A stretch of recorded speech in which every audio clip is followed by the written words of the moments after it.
What is going on, guys? Welcome to Paramecia Fancast. Normally, I'd probably be coming at you with a hot bit coming in with a hot and crazy funny bit, and there's gonna be some funnies throughout the episode. But I would feel wrong if I didn't bring this up to some degree. You all by now probably know what's happening. There was a murder in the United States caught on video. I don't want to get too much into it because you're probably being barraged with it online. But this kind of stuff is pretty important. So I just want to say support the cause in any way you can. I know the main one is Minnesota Bail Fund. Minnesota Freedom Fund. Minnesota Freedom Fund. There's a couple other links. Support in any way you can, even if you can't, if you're not in a, economic position to donate with all the other pandemic shit going on. Just retweeting it, signal boosting, getting the word out for this kind of stuff. All of that really helps. And there's a lot of protesters out there who are in some tough spots as well. So if you could as well donate to the Bail Project. They have several chapters around the United States, and they help bail people out of prison because getting out of prison on bail is economically difficult for most people. And most people out protesting might not be in the economic situation to get out on bail. Yeah. We'll bring up a lot of these links at the end. Or we'll bring them up again at the end of the episode, but yeah, that's it. It's a pretty serious issue. You probably know what's going on, but yeah. Like we don't want to get too much into it, but I would feel wrong if I didn't bring it up in some capacity. I understand people are going through some shit. Everybody, rightfully so, has feelings on this thing, and while I do want to continue bringing like the funnies to y'all, right? I have to be real with ourselves and sort of speak out against this thing that's just objectively bad. Right. Like, and we'll get into why we feel that way and whatnot. And like, so what's happening in the One Piece fandom, what we've seen is... Let's get into this, brother. Yeah. On Twitter, people have been like, and mind you, the discussion today is not about what's really happening in the US because that's a lot. You've probably heard a lot. Let's take it back. Let's take it into One Piece. So some people have been photoshopping the scene in Enies Lobby when Luffy tells Usopp as Soge King to shoot down the flag of the world government, and people are photoshopping out the flag of the world government and putting in the American flag instead. And other people in the community have been complaining about don't bring politics into One Piece. So today, we're going to use this break week to talk about how One Piece is inherently political in its own world. Yeah, we're gonna use this break week to dissect this fucking mega nuclear take that came out of fucking nowhere and it's so fucking dumb. Like, so I don't know if we even introduced ourselves after that. We didn't. My name is John. Welcome to Paramecia Fancast, the One Piece Fancast, where we review the latest chapter of One Piece and have a different One Piece related discussion every single week. My name is Franz, and today is not going to be like a rah how dare you not view things the exact same way I do. It's just dude, like we're talking about what's literally That's what this written. Episode is about. Because One Piece is a piece of media that you can read a lot into. I remember one of the best examples is our first guest episode, or our second guest episode with Joe from We Are rewatching One Piece, and Joe does like a billion different podcasts. Yeah, the Orange Grove Network and stuff. Yeah. So they were saying that like they really like reading in the whole found family aspect of One Piece and how that ties to their LGBT identity. So, there's stuff that you can read into One Piece. Like, shipping is reading stuff into One Piece sometimes. Like, you can use the piece of media how you like and fit it towards your views. That happens, and that happens with every generally piece of valid. media. Yeah. Like, that's fine, but we're talking about the lore, and by the lore I mean the ding dang words written on the ding dang paper. Yeah, we're talking about the words of Oda himself, which like I also would feel remiss if I didn't bring this up as well. I brought it up before recording. We'll get into this right now, but look, there was a hashtag called Pass the Beaver card, and it was all these Japanese and I think people around the world. No, it was a global. Yeah, global thing. Cosplayers, they would make a TikTok of them getting handed a Beaver card. They'd put the Beaver card over the camera, and then when they pull it back, they'd be in cosplay of some kind of One Piece character. And Onryo Kita of Japanese adult video fame did one, and she cosplayed as Shirahoshi, and her cosplay was actually fucking amazing. And it's just really funny because I see a tweet before recording today that not only did Oda see a video put together by the guy that started the hashtag with all of the cosplayers. Yeah, like a community of 200 cosplayers, this and that. Yeah. Oda saw the video, saw all the cosplayers, specifically pointed out Onryo Kita and said, wow, she is like the real Shirahoshi. And I'd like... Dude, me and Oda are fucking like wiener cousins, bro. Like, I mean, look at the way he draws. Like I was talking to Adri about it. Like, it's specifically in reference to Onryo Kita, and Adri straight up was like, "Yeah, that's literally the whole like 3 circles and the X. Like, yeah. What is her body doing?" I think now that I'm thinking about it, I think the sort of the statement he gave wasn't so much, oh wow, she is the real Shirahoshi. It was more like, yeah, guys, like no, she is Shira. Like, you guys didn't read Fishman Island. Like, she is Shirahoshi. You guys can't see that. Like, but yeah, it's a little funny for the One Piece community, but getting back to the real funny of the One Piece community that this whole episode is going to be about. This whole issue of like, oh, One Piece, stop trying to bring politics into One Piece. When I saw that post, I told Franz there was no way that I was going to take this sitting down. This fucking guy was not going to make this nuclear fucking take to the one person in this world that actually likes Fisherman Island, bro. There was no way he was gonna say this shit to me, bro. You can say it to anyone else. Fucking Drum Island, cool, yeah. What, it's got some, some tones of that too, but yeah, like Alabasta, it had some stuff and whatever, but like Fisherman Island, yeah, it's the arc. It's the arc, guy. Oh, One Piece, don't bring politics into One Piece. One Piece isn't political. Like, bruh, did you just conveniently skip Fishman Island? Like, not only that, before we get into Fishman Island, let's talk about the verbatim political system. Oh, yeah, let's talk about the verbatim political system of... The Marines are, like, verbatim, like, and the Marines... They just are a military unit for, like, aquatic purposes, and they have this whole hierarchy from the bottom all the way up.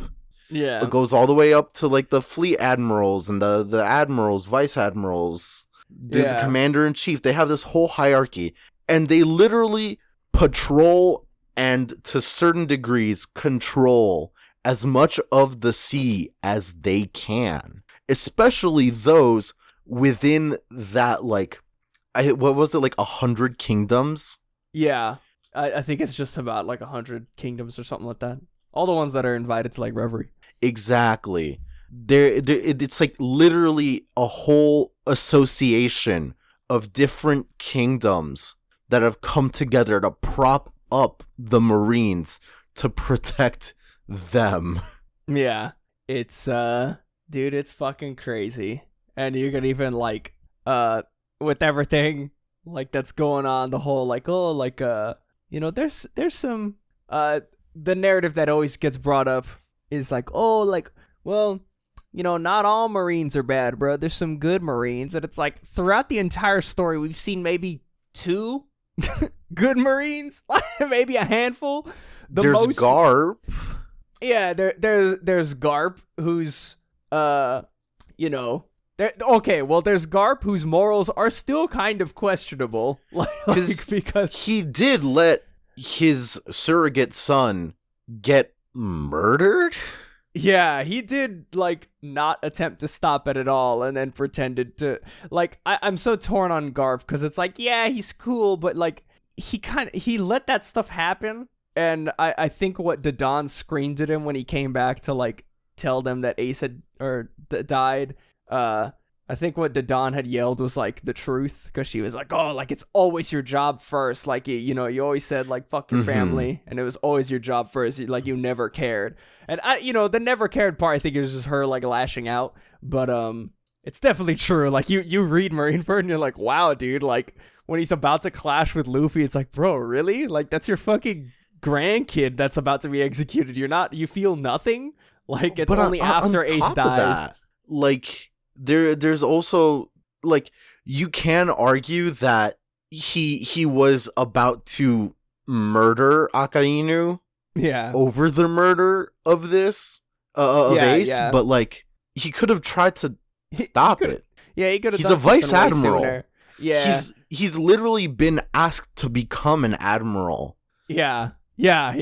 He was so like it's not like that he doesn't have power in the Marines. He's very well near the top. Sure, he still answers to the Gorosei, but like, I mean, dude, it's you see it in One Piece. Like, oh, there's all these like they're not all bad. There's some good Marines, and it's like, bruh. Like, who's another good Marine we've seen? Aokiji? Oh, yeah, he was really cool when he just fucking sat by and did nothing as Ohara got fucking demolished. Like, he could, we get his point of view, and he leaves the Marines because he's like, oh, like, I don't like the direction they're going. But it's like, in that moment, he just didn't do anything. And, right. Like, applicable to real life, like, silence is way more condemning than anything. Like, or telling of how you feel than anything. You could make the argument that like Fujitoro is good, and like, but we don't know really anything about him. Like, you could say that Smoker is good, but Smoker literally tries to stop everyone the whole time. He does try to give props when he can, saying that like, hey, I didn't do this. It was actually Straw Hat Luffy. Yeah. Like, he has good intentions. Yeah. But he's still trying to work within the system, and the system doesn't want to work with him. Yeah. That's like, why I'm visibly. So intrigued with where Oda's gonna go with this whole sword thing. Yeah. Because it's like the introduction of sword leads me to believe that by the end of the series, like when everything's said and done, like whatever happens to change the power structure of the world, like I think the Marines are going to be like reforged somewhat under like sword leadership, Because there's a lot of people, like, we don't know really anything about X Drake, and if he's like a grand old guy or if he just seems like pretty okay. But Kobe does seem to have his like head on straight. He has no power politically because he is in the bottom rungs still, but he's the only person who successfully stopped the Paramount War.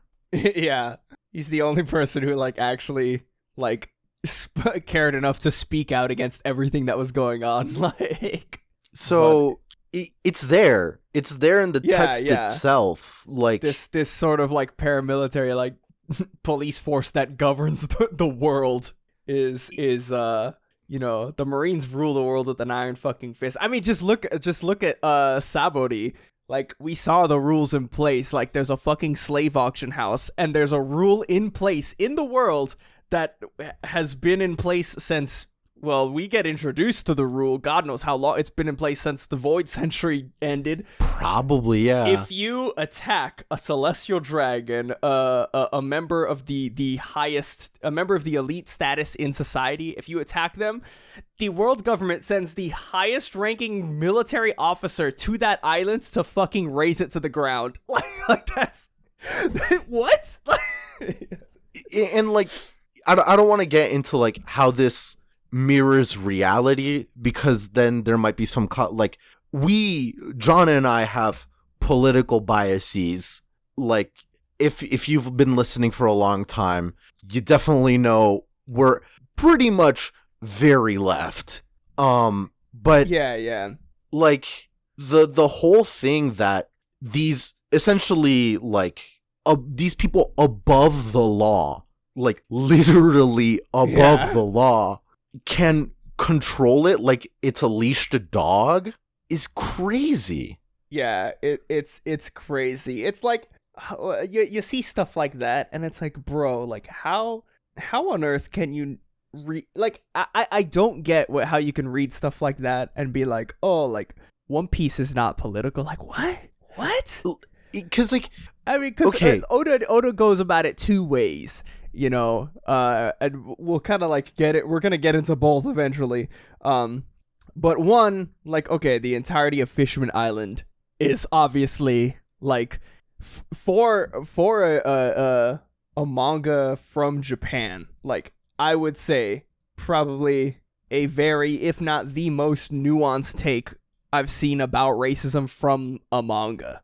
For sure. Because there's stuff in there that you read in Fishman Island, and you're like, bro, what the fuck? Like, he's like, you would think Oda is like the most, like the highest ranking, like intersectional, like, you know, like you would think that he, like, bro, you'd think that he's like a scholar in this shit. Like, some of the stuff that happens in there is like, bro, what the fuck? Like, it's really fucking nuanced. I mean, you see, I guess you draw parallels to like real life. There's a scene where Queen Otohime is talking about she's talking to the people of Fishman Island, and she says something along the lines of like, why do our children have to sneak away? And like, why do our children sneak away and go to the surface to stare at Sabori Archipelago? Because Sabori has like a carnival, and it's all the lights and it's all pretty, and it's established that all the fishermen children like sneak off and go to the surface just to watch it because they think it's beautiful. But at the same time, they understand that they're not allowed. They sneak off to watch it from afar because they're not allowed to go there. And Queen Otohime specifically calls this out to the people of Fishman Island and says like, why on earth do we have to be the ones to tell our children that they're not allowed to go there? Like, why do we have to be afraid to go to this place that everybody should have access to? Like, why can't we fight for the right for everybody to go there? Like, it doesn't have to be, sort of thing. And you read that, and like that in itself is really like, wow, like pretty charged. You read that and you're like, oh shit. But like you draw the comparison to like real life. Like, okay, me and Franz are not black, so like we're both Hispanic in ethnicity. So our what's the word I'm looking for? Our experience. Our experience is cannot be that of, you know, a black person in today's, like, especially in society. South Florida. Yeah, especially in South Florida. Like, our experiences are just vastly different. But I think you could still draw the comparison just from reading what a lot of black people say about stuff. Like, you see a lot of these I mean, every time something like this happens, I always see it. The poems that are written and like the statements from people that are like, yeah, like, you know, as a black person in America, like, it's sad, it's heartbreaking, but you have to have, like, Queen Otohime gave the talk to the kids. Like, the fishermen, it becomes like, you know, the fishermen have to give their talk to the children of what to do when a human being is like there. And it's like you see that mirrored in real life when it's like, you know, like the like black people in America have to give this talk to their kids of what to do when a police officer like stops them about something. And it's like, you know, somebody put it Tasty Steve, he's a fighting game dude, right? commentator. Yeah, he's a commentator in the fighting game community, and he put a tweet with all the stuff going out recently, and he said that the exact wording was, he like his father gave him a speech when he was young, like the speech, and he said, like, listen, Steve, you have to be careful, like you have to be on your best behavior when cops stop you. He's like, because in America you get 3 strikes, and as a black man in America you already have 2 strikes. And it's like, god damn, that's so fucking sad. But yeah, like that even has to happen. But you see that in one, like that's perfectly mirrored in One Piece, and it's like, Oda, how the fuck? Like, how did you, like, that talk, or like even fucking like just the way Queen Otohime, like just the way Queen Otohime and Fisher Tiger are represented. Dude, it feels very much like a American civil rights, you know, leaders. Entirely. Like you can draw the parallels are there, people. Especially with like Fisher Tiger. Like Fisher Tiger is incredibly iconic in so many different ways, and he's not necessarily like 100%. And like a lot of people like to point out the line that's like, I can never love a human or whatever. Yeah. But consider the fact that he's also the one who like picked up Koala, semi-raised her, and brought her back to humanity. Yeah. Like, yeah. Because he saw a parallel in how she was being treated and how he as a former slave was treated. Yeah. And decided that no one deserves that.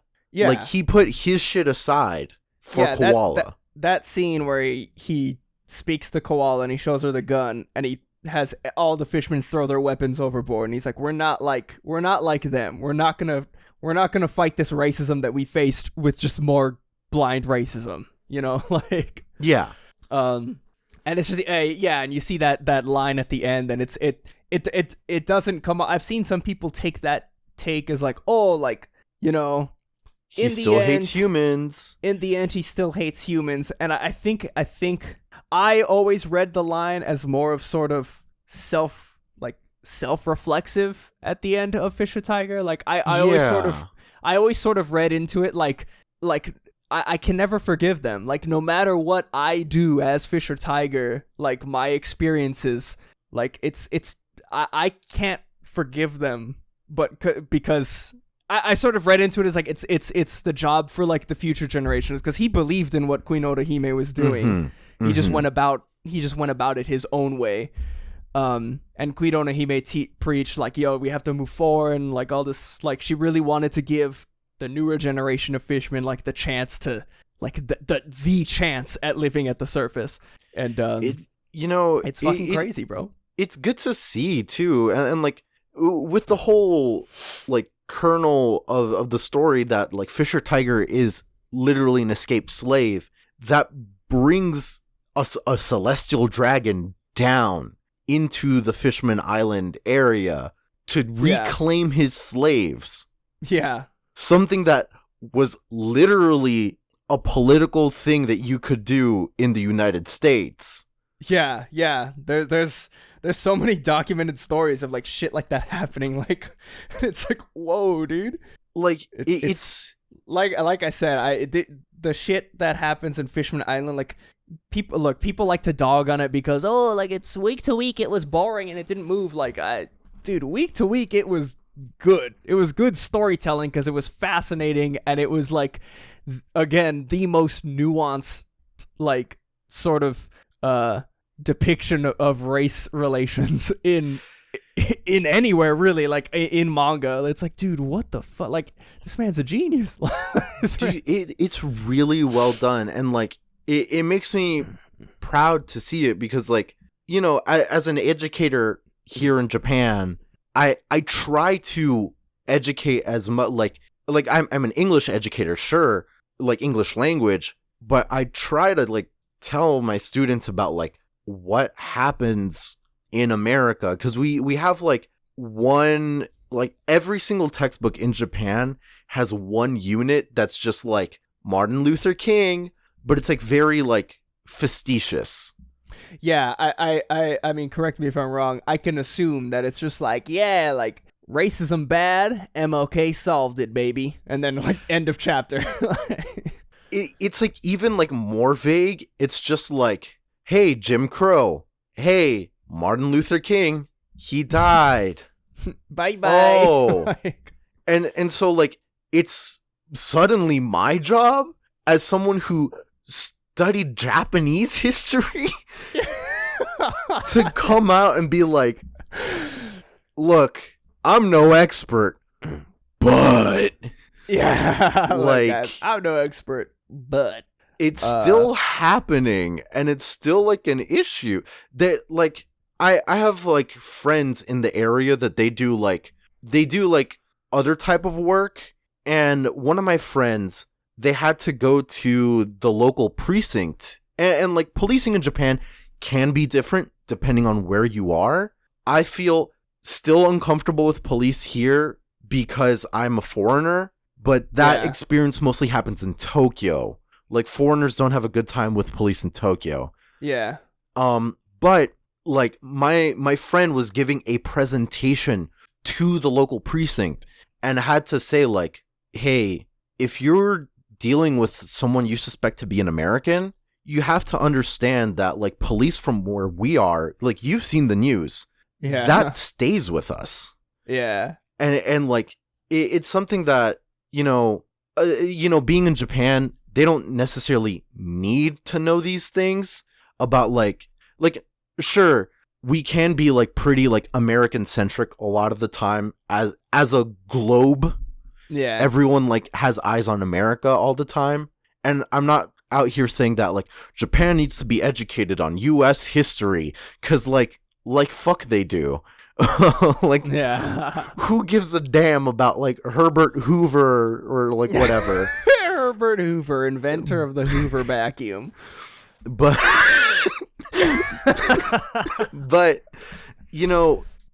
what happens in the US in these senses is a very good example that people should look at IMO. Yeah. And so I'm really glad to see that, Oda, like, I don't want to say that Oda is a leftist or anything. I'm not going to speak for this man because he has said like in interviews, he's like, I don't really try to like write something into it, but even it's if very this apparent where the story beats, like when story beats happen like that, it's like, okay, there, you can't really separate the art from the artist, or like the artist from the art or whatever, but like not perfectly. Yeah, but you could definitely see like where his sort of moral ideas are and where his moral understanding lies. And like it, when it comes down to like One Piece as like theming and like morality and whatever, there's a lot of focus in personal freedom. Yeah. And that's something that like both sides talk about a lot. Like I say both sides, it's not really both sides. You get it. Yeah, but we understand. It's something that everyone, regardless of personal bias, talks about a lot because we're all persons and we all want freedom. But Oda in his writing seems to try to through like Luffy wants to be free. He just wants to do shit. Luffy steals still. Yeah. Like and whatever. But through Luffy's actions, we see that like he's not like stealing candy from a child and being like, haha, giving him the Gomu Gomu no middle finger. Like Gomu Gomu no fuck off, kid. Like, Luffy sees that like other people's personal freedoms can be affected by his action. So the whole of One Piece seems to be going towards a like, you can do what you want, but as long as you let other people, like, as long as you're not harming other people in the process. Yeah.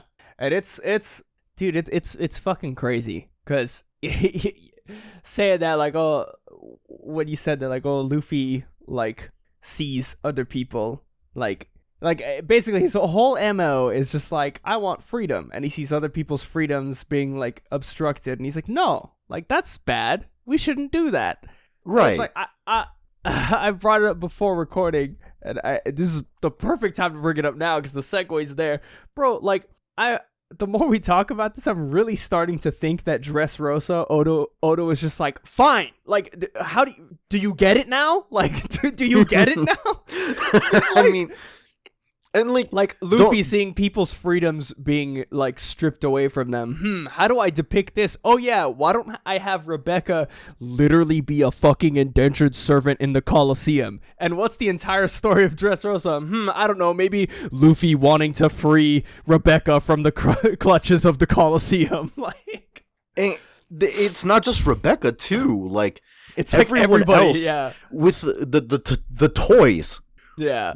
We're literally like had their humanity removed from them. Like the villain Doflamingo, my fucking slave owner alpha male villain, bro. This guy quite literally was like, "Hey man, I want slaves," and literally stripped them of their humanity. It was like, "Yeah, now I have slaves." Like they're not human, bro. The guy can treat them however they want. It's Dressrosa was on some other like I feel like fuck, you know, Oda was like you know that picture from Avatar where Sokka is like gesturing at the thing, like, really? Like, do you see this? Like, yeah. That like, was Oda with image. Dressrosa. Like, really? Like do you, how can you not read into it like this? Like, I can't make it any more obvious, guys. And the whole thing, like, so we're saying that this is like impossible to like we're not quoting lines from the thing, but Doflamingo's verbatim the bad guy. Yeah, Luffy is the good guy. Like, I'm not saying this just because of like protagonist antagonist, because those are words devoid of good and bad. But like, you know, Luffy said basically everything but, Dofi, you're a bad guy. Yeah. So it's plain as day. It's there. You gotta read it. We read it. Yeah. I can't read, and I saw it. I can't read, and I still read it. You gotta like.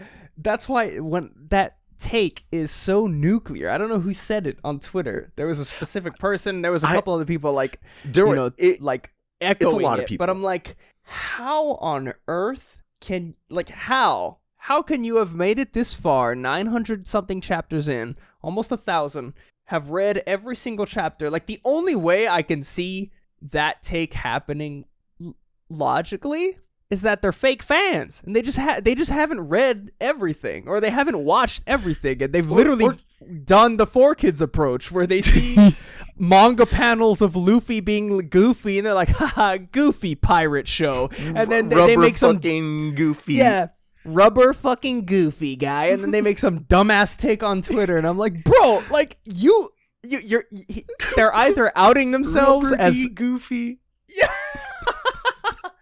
they're either outing themselves as have never read a chapter of One Piece in their life, or and just sitting there like being like, I like the fight scenes, I look up fight scenes on YouTube.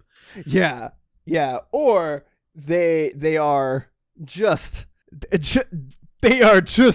reading the wrong things out of this, and their power level in doing that is frightening to me. I will present another possibility in the fact that One Piece has been around for 20 years. Yeah. I have been around approximately 20 years, give or take. Yeah. And the way I have evolved as a human being over 20 years is very drastic. So maybe someone read Fishman Island. When did Fishman Island come out? Like 10 years ago? Yeah, it was around 2010-ish, I think. Yeah.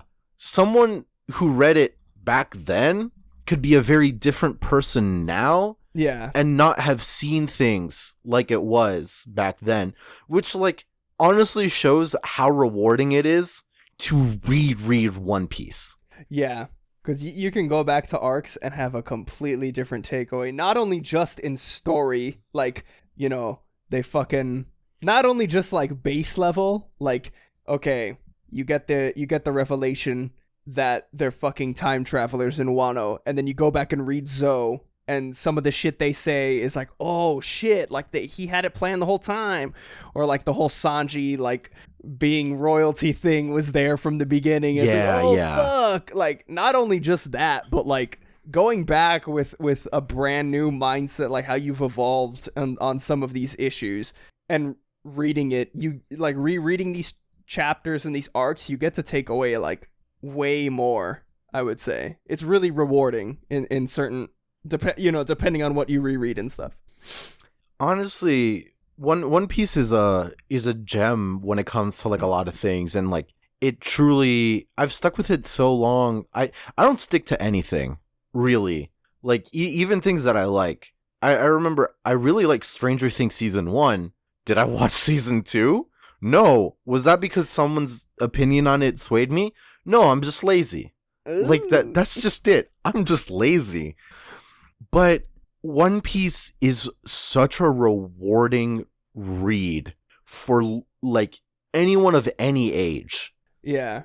It's honestly like Oda writes it, you know, for like his demographic, like the kids, but I know there's like, you know, it's like it's aimed towards children, you know, it's the prime demo is 8-year-olds. Yeah, but I there's so many interviews where it's like Oda's sort of like, oh, I want to write, like, I want everybody to be able to enjoy, like, I want everybody to be able to read One Piece and, like, let their inner child come out. Like, I want everybody to enjoy it. And he sort of tries to appeal to, like, everyone's sort of inner child. Like, oh, make it really happy and stuff. But I think in doing that, he has also afforded the ability to write some of these nuanced things from his own life experience or what he's viewed throughout world's events. And like as readers from like all over the globe from different things, like it's super interesting to see people's different takeaways.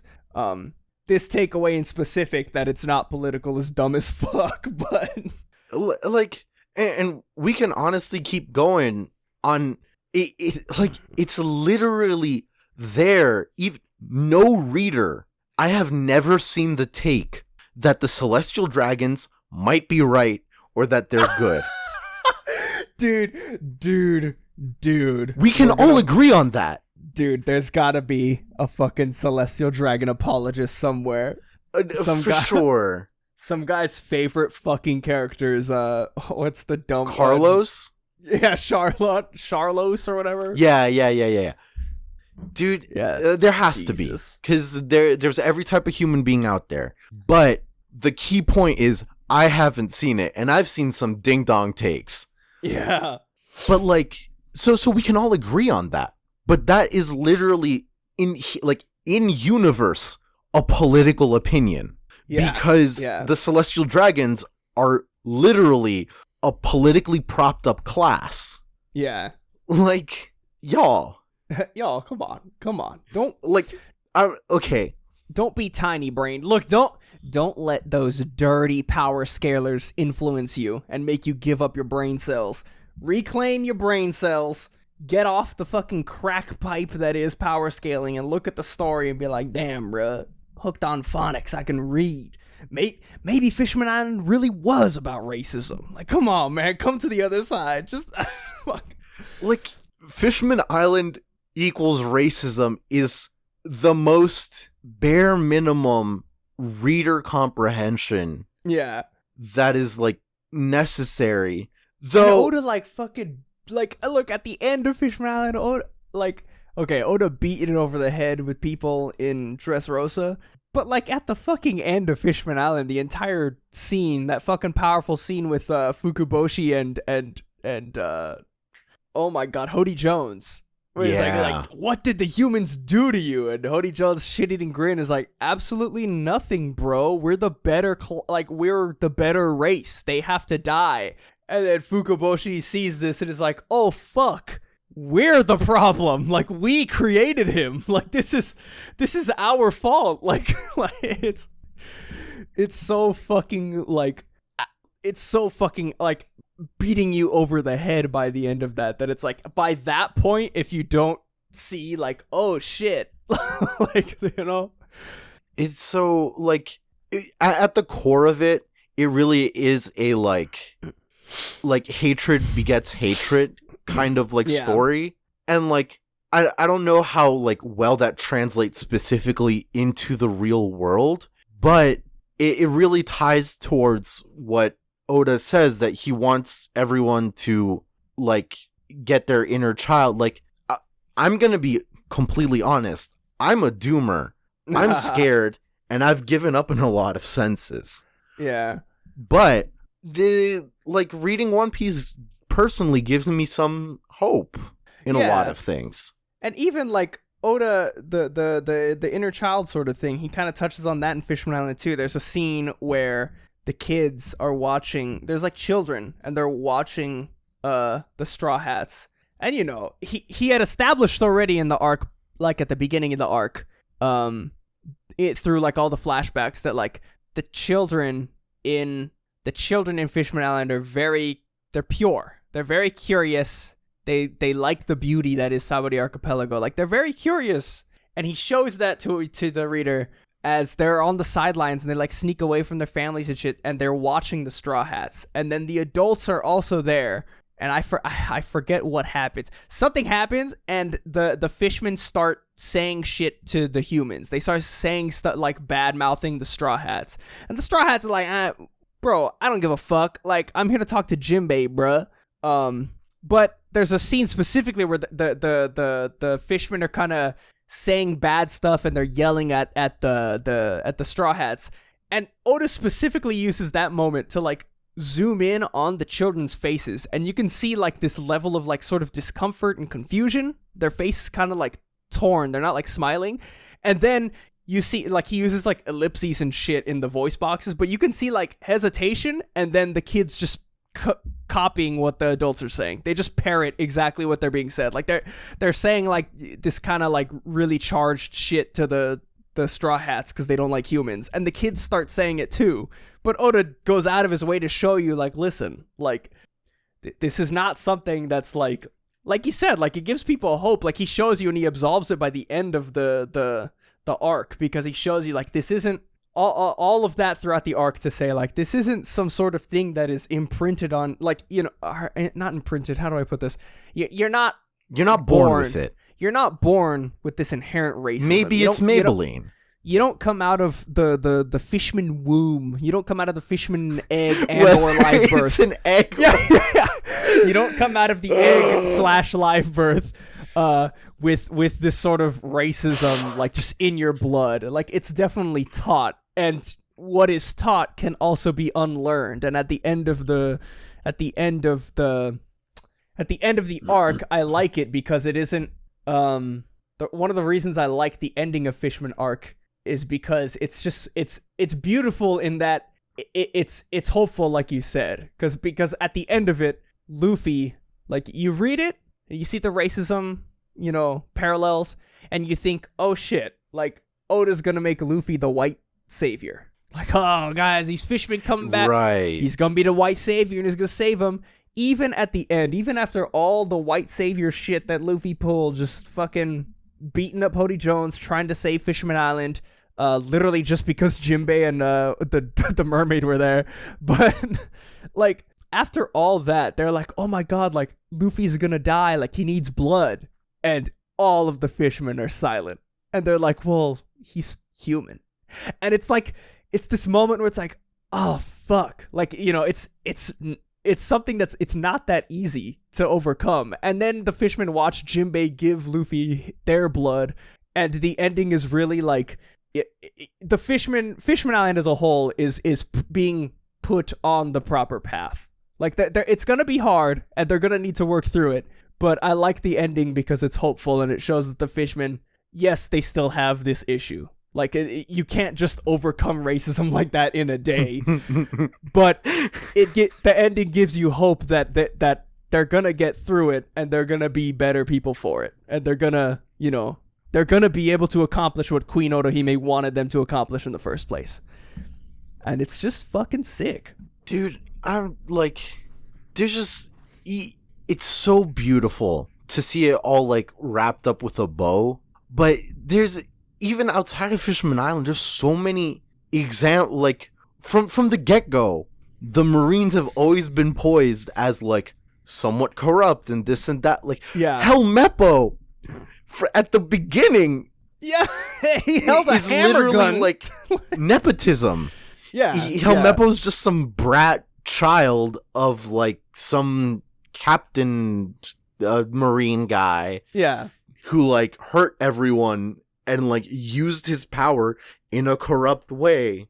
And his son uses his dad's power in a corrupt way. And it's like, Luffy was like, wow, gee willikers, that's pretty bad. Yeah. Hey, this is fucked up. Stop holding a hammer gun to my friend's head. Sure, we talked a lot of shit about Marines, but like, the pirates are also shown with these bad takes. These in-universe bad takes. Fucking, the complete, like the ultimate bad take of recent memory. Big Mom, like, her entire arc, Whole Cake Island I would say the biggest theme was about like, found family versus blood family, and like what's the difference, and what makes a family a family, that sort of thing. It's really family centric. But she also goes out of her way to tell you that her goal is to unite all the races and sit at a table, while also through her actions showing that she might actually be like the most racist person in the universe.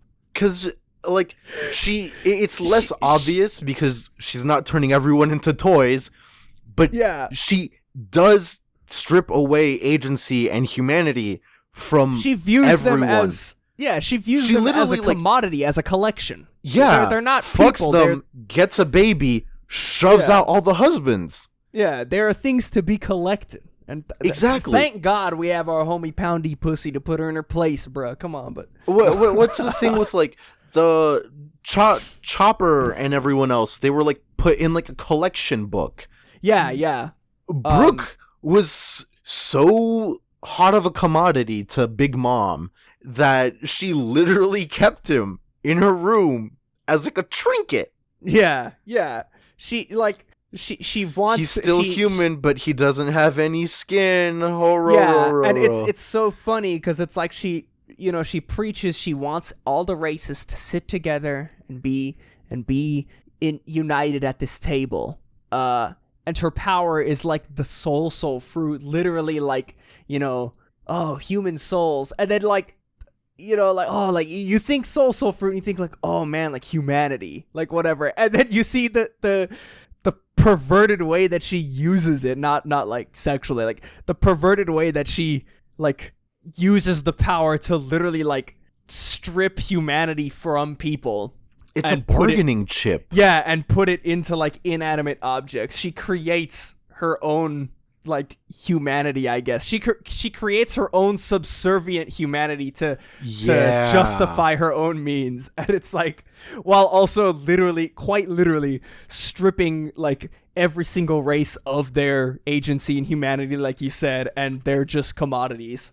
Like even their like uniqueness or whatever, like even in Wano, like when she gets into Wano, one of her first fucking words to fucking King is like, she's like licking her lips like, hey man, you're one of them tasty races. You're one of the ones I don't have yet. You're a holographic Charizard first edition. I don't have you. I'm gonna get you. And it's like, what? Like you fucking Jesus Christ. I don't see color ass. Oh my god, yeah, Big Mom is the ultimate representation of I don't see color. I don't see race. I just see commodities. Yeah.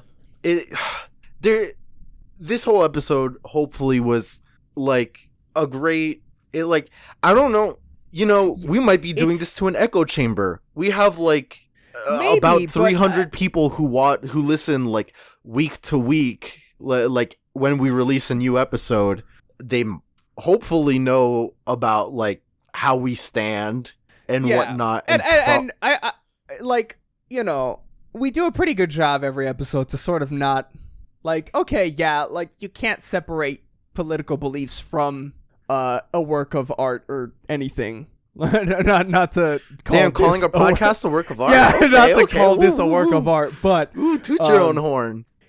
Like, I mean, as we pointed out with this, like, okay, Oda tries to write this for like, he wants everyone's inner child to just experience this and just be happy. He wants everyone to get along.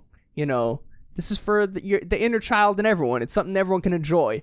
But even that, like what we've pointed out, like some of this stuff it's Oda's own beliefs, and you can't really separate that. And I feel like we do a good job of not really like beating people over the head with our beliefs or trying to enforce our beliefs on people. Like, but it does come out in each episode. But I'd like to think that this episode we did a good job of like literally just pointing out like the way some of these story beats can be read. And I'm sure everybody has a different, life experience. I'm sure that somebody could take like if you watch this on YouTube or if you want to add us on Twitter, if you're in our Discord, I would absolutely love to hear some of the different takeaways that people have taken from different for arcs. Real.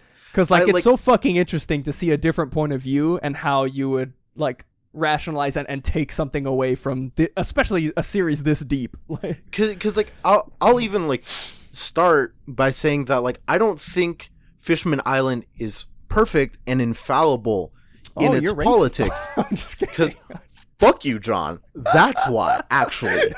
No, because like the twist at the end where like Hody Jones becomes the racist. Like, if you read like, I don't know what Oda's idea was towards all of this, but if you read it in a like fish people black, humans white, then it gets a little messy in the whole like Hody Jones being like labeled as racist towards whites, towards humans. Yeah. If you read it that way, but this is more in fiction, and in fiction it kind of works a little better, I suppose.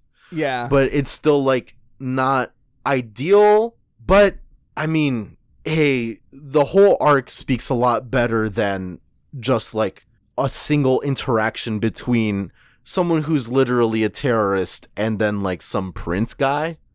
Yeah. I think it was a prince guy. I don't know who he was talking to, Hody Jones, at that point. Yeah, it was the oldest brother, Fukaboshi. Yeah, exactly. Yeah, but look, this series is fucking sick. It definitely is political to some degree. It's not completely like it's. I think the takeaway is that the series is inherently political, just in the way it's written and the way the world is crafted. Yeah, the world is political inherently. Again, yeah, you can't strip that from like. You can't strip political or any belief from a work of art. Like part of your belief system is going to be visible in whatever you're making. Just inherently. I mean, that is seen unavoidable. How we talk shit about J.K. Rowling. Yeah. J.K. Rowling, Jesus Christ. But it's a thing where it's One Piece does a good job of presenting it, and I feel not really. When people think like, oh, work is like too political, they get really small brain. They get one brain cell, all the wrinkles disappear in their brain, and they think that piece of art being political equals the author is forcing you to believe their beliefs, and that is just the most small one brain cell take I've ever heard. Because there are certainly shitty works of art and shitty stories written that are like that, and One Piece is not one of them by a long shot. So yeah, there's a lot to critique about it. It's something that I enjoy talking about it. You like, as a trans person, like it affects me in some ways. Yeah. I mean, we didn't even really we've talked about it. We've talked about it before. Yeah. We didn't really have to get too deep into that, but. we've talked about it on other episodes before. But yeah, dude, look, One Piece is political inherently. It's not a bad thing. It's actually kind of sick. And if you have had, this is a perfect transition. If you have read something or gotten something out of One Piece, please do let us know on any of our social media. We're at Paramecia Cast on Twitter. Tweet at us there if you took something away from One Piece. That's I'm genuinely interested. I want to see people's like takeaways from the story. Paramecia Fancast everywhere else. You can also go to our Discord, Paramecia Flower Capital. The permanent invite link to that is in the description of all of our social media. It's in a pinned tweet on Twitter and in the Twitter bio. And it's on all of our YouTube videos in the description. Every single YouTube video has a permanent link to the Discord. Other than that, episodes go up every single Monday following the official release on Shonen Jump's Viz app. As soon as they're uploaded to parameciafancast.libsyn.com, they're sent everywhere else, every single podcatcher that can catch a podcast, Spotify, Google Play, iTunes, Stitcher, to name the big ones. Give us a like, give us a rating. It really helps. Even just signal boosting, like when we tweet about a new episode, even just liking and retweeting goes a long way. Telling your friends goes a long way. Yeah. Well, the YouTube channel is like probably the easiest way to share the podcast with a friend to get them to watch. Just because it's way easier to just give a YouTube link and be like, hey, listen to this, than it is to be like, hey, you don't listen to podcasts, but go to this website that gets a podcast from an RSS feed and download the like it's, you know, if you're not, or if you have a friend, YouTube. Yeah, if you have a friend who's not really into podcasts, the best way to to indoctrinate them is to give them the YouTube link. But other than that, yeah, like we mentioned in the beginning of the episode, there's not really a crack theory. Really just, what was it again? The Minnesota Freedom Fund? Yeah, if you can, please donate towards the Minnesota Freedom Fund, because the core of a lot of things are happening in Minnesota. That's like where a lot of it started. Yeah. But there's a lot of other protests in America that are happening along. If you live in America, I do implore you to do some research and find a local fund that can locally help out people, because there's great organizations like the Bail Project that helps out, but they don't have chapters everywhere. So in your local area, if there's something happening, see what ways you can like donate and help out. Yeah. And even, I mean, you know, of course this would all happen in the middle of a pandemic. Of a pandemic. So like, you know, I do understand, like, you know, some places are opening up and that's a whole nother can of worms. Yeah, it's a whole thing, but I understand that people still are not economically like secure yet. So if you're one of those people that can't donate, even just signal boosting, retweeting local, helps a lot. Local or national, you know, bail funds, retweeting anything, getting the word out there, even just a like and a retweet. Again, it helps for the podcast, but it helps so much, even just signal boosting like that. Yeah, like that's just how social media works. Like what you've heard us talk about in like our like plugs for social media, it works the same way for like other funds, and it really, really does help out a lot, no matter if you've got 7 followers or if you got 700 followers. Yeah, like it's a +1 on those likes and retweets, and the algorithm sees that and starts sending it to more people. Yeah, it's some good stuff. I if you're able to and you want to, please help in any way you can. Exactly. We're international listeners. Oh yeah. I hope you still enjoyed this. I'm sorry this was some of the talk this episode was very American centric. But we're American. Yeah, we gotta again, care. just sorry. just sort of happens with again, like the whole crux of the episode. You can't really separate, like, you know, you can't really separate this kind of stuff. Right. So but, in my attempt to separate this sort of stuff. No, I'm just kidding. No, we're going to be back next week. The next chapter comes out on June 7th. And I think it's 981? Yeah, 981 comes out June 7th. We're going to be here. God, I hope. I wasn't a fan. I want to see more Apu. Fuck it. I've jumped ship. Apu is sick, and he can turn his wrist into a saxophone mouthpiece, and I think that's pretty cool.